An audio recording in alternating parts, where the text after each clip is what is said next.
itu kan punya tenor juga ya.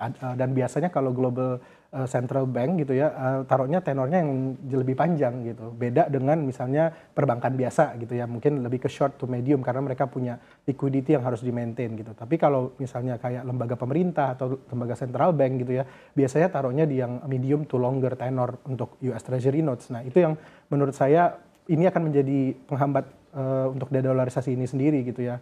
Kedua, dari jalur keuangan juga investor private pun gitu ya, masih banyak yang menggunakan dolar gitu dalam melakukan placementnya gitu. Makanya kalau kita lihat flows yang masuk ke Indonesia di bonds market maupun equity itu kan semua conversion dari US dollar majority gitu ya. Jadi mungkin itu yang menjadi penghambat juga gitu dari jalur keuangan. Dan kalau kita lihat memang bukan tidak mungkin, tapi mungkin waktunya mungkin panjang. Dan kalau kita lihat tadi belajar dari history gitu ya, berarti kita butuh satu event yang powerful untuk mengubah influence. Seperti Perang Dunia Ketiga?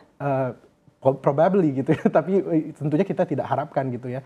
Karena pada saat Perang Dunia 1 dan 2 itu memang kondisinya kan chaos dan supplier utama dari peralatan perang dan peralatan sehari-hari pada saat itu memang US. Dan juga lender terbesar waktu itu US. Jadi memang powerful sekali. Nah, kalau kita lihat tren sekarang gitu ya, memang kenapa Chinese yuan menjadi salah satu yang digadang-gadang gitu. Karena sebenarnya in the past decades, China ini sudah membangun global manufacturing center seperti yang tadi Pak Benny sampaikan. Nah, perlahan-lahan perdagangan ke China ini kan banyak gitu ya. Makanya sekarang China bisa dikatakan menguasai trade network gitu ya di global.